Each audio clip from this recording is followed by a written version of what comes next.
మీకు ఎంతమందికి పేడ పురుగు తెలుసు? సిటీలో కనబడదేమో కదా. పేడ పురుగు ఎంతమందికి తెలుసు? తెలియని వాళ్ళకి తెలిసిన వాళ్ళు తర్వాత చెప్పండి. తేనెటీగ పేడ పురుగు స్నేహం చేసుకునేంట, ఫ్రెండ్షిప్. ఈ తేనెటీగ చెప్పిందంట పేడ పురుగుతో, పేడలో పురుగా ఎంతకాలం పేడలో బతుకుతావు? నా మధురమైన తేనెని నేను నీకోసం ఇస్తాను, దయచేసి పేడ తినడం మానేసాయి అని చెప్తే ఆ పేడ పురుగు అనిందంట, ఎంత మాట అన్నావు నువ్వు?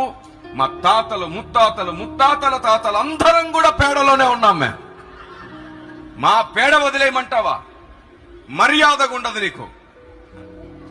సరే నువ్వు ఎందుకు అంత కోపానికి వస్తున్నావు? నేను ఇచ్చే తేనె రుచి చూడు, నీకు నచ్చిందనుకో, అప్పుడు దాన్ని వదిలేసేయి. అప్పటి వరకు నేను నిన్ను ఆ మాట అన్నాను, కానీ పేడ దుర్వాసన కొడుతుంది, నా మాట విని నేను ఇచ్చే తేనె రుచి చూడు. బతిమాలి ఒకసారి ఒప్పించేసింది. ఇంకా పేడ పురుగు అనింది, సరే పెట్టు అని. మంచి తేనె చేతిలో పెడితే చక్కగా అది చప్పరించి అంటుందో తెలుసా? అబ్బే, నా పేడ నీ తేనె సేమ్ టు సేమ్ ఒకేలా ఉన్నాయనింది. తేడా ఏముంది అనింది. తేనెటీగకి ఏం అర్థం కాల, అంత దుర్వాసన కొట్టేది నా తేనె లాంటి రుచితో ఉందా? ఏమిటిది ఇలా మాట్లాడుతుంది?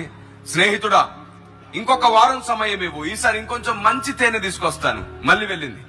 వారం తర్వాత వచ్చి మరలా పెడితే మరలా చప్పరించి సేమ్ డైలాగ్. అబ్బే, నా పేడకు నీ తేనెకు తేడా ఏమీ లేదు, సేమ్ టు సేమ్ అనింది. తేనెటీగకి ఏం అర్థం కాల, పేడ తేనెలాగుంటుందా, ఏది నాకు కొంచెం పెట్టానిది. బా, ఎంత దౌర్భాగ్యమో చూడండి. అది తీసుకొని కొంచెం రుచి చూసి వాంతులు ఇంకా దానికి. చిచ్చి, ఇంత నికృష్టంగా ఉంది, దీన్ని తేనెతో పోలిస్తావు నువ్వు అని అది ఆలోచించడం ప్రారంభించింది. దీనికి తేనె పేడ ఎందుకు ఒకలాగా అనిపించింది, కారణం ఏమిటని ఆలోచించి ఒక ఐడియా వచ్చింది.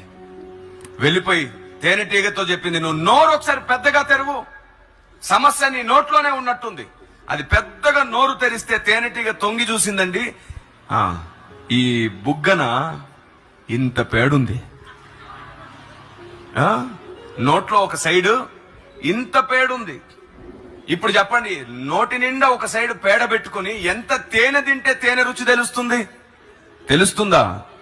అది అందుకే మన అజ్ఞానం, మన తెలివి తక్కువతనం, మన మూర్ఖత్వం మనలోంచి తీసేస్తేనే దేవుని ఆలోచన యొక్క రుచి తెలుస్తుంది.